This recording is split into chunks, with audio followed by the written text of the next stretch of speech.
be respectful. That's hard working, right? So, I'm just talking to Coach a little bit. How do you get that same mentality out of it? All right, we're on our feet. All right, let's get serious.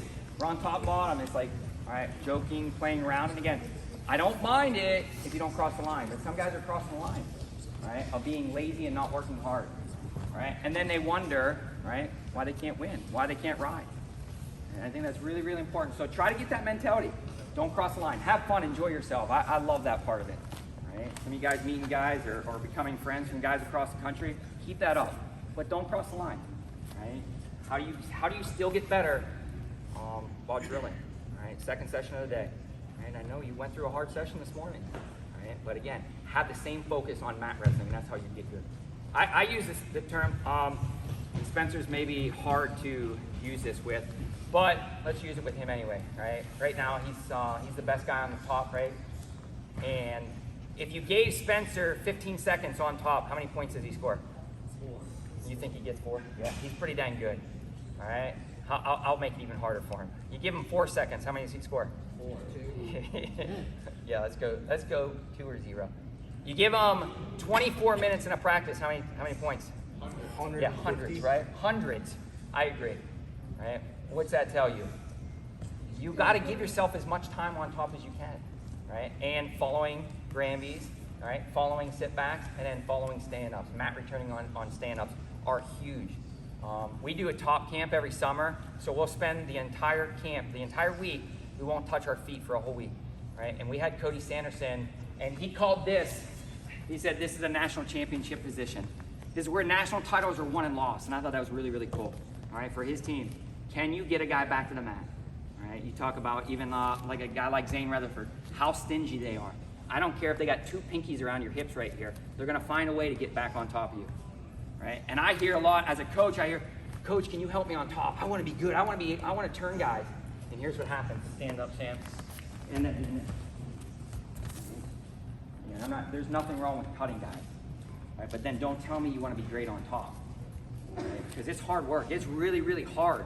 And that's the misconception I think we were talking about, that you think top, now that we're doing top, oh, it's easier, it's fun. It's not. If you want to be great at it, right, it's really, really a lot of work and effort, right? So getting back to the stand-up or the mat return position, let's do, I'm going to give you a position to work with, right? Maybe give you some guidelines, and then you make it yours, right? So the first one will go right here. He'll stand up, right? I'm going to get my hands locked. How do you want to lock them? Here, right? A lot of coaches do different things. Here, I can go cradle locks if you want, right? But I'm going to do a big step around. My knees are bent, and I'm going to pop my hips. Right? When I do that, I like to bring Sam back to his hip. Right? And a lot of kids, it's all just about this here, and now forward, then what's going to happen? Or, even worse, he rolls. You're right. It's all about getting them up here. Go! Right? And they look silly then. Right? So your mat return is extremely important, and having a good one where you lift them, right, is huge. So I'm going to step, big step. Here. I want this. If I can get him on his near hip, right? He's not standing back up. Why is he not? He's on his elbow.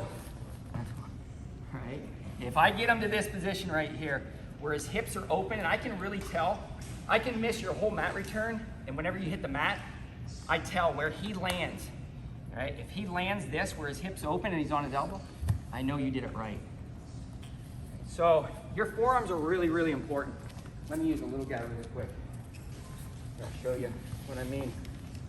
When I lift here, my first forearm is important. If I just do this, his feet come right back down. Here, my forearm. I lift, my forearm goes into his hips, and starts flaring his feet. All right? And then I don't want him to come down on his head. So my top forearm is really important. Pull him down here, and that's where his hips are open, and I have the inside wrist. So I'm using my forearms, right, where I lift and flare, and down here. So his head, his neck, his shoulder should not be getting called for a slam if I do it right. So I think that's really, really important. We talk about the philosophy. Who wants to be great on top? Give yourself as much time as you can, right? Then you have to put the technique and the skills behind it. And that takes a lot of time and effort and skill and work, right? The whole practice, mat returns all day long, right? It might take 17 mat returns, All right, that second period at Super 32 in the semifinals, it might be 17 minutes long because you lift them, you follow with Granby, you lift them, you go out of bounds. You stick to your plan. You're gonna stay with them, stay on them, right? Or ride out that 27 seconds in a match, okay? Questions on your mat return or your lift right now? Right? I would rather, I'll give you, again, things that you wanna do here, right? But I'm not lifting them from behind, right? Your knees are popping, using my inside forearm first, and then my top forearm. I'll do it one more time. And you can start here. I'm okay with starting here. There. Or you can start punishing guys. Right? Just a simple mat return. All right, we'll start with a lift. Okay? 1, 2, 3, go.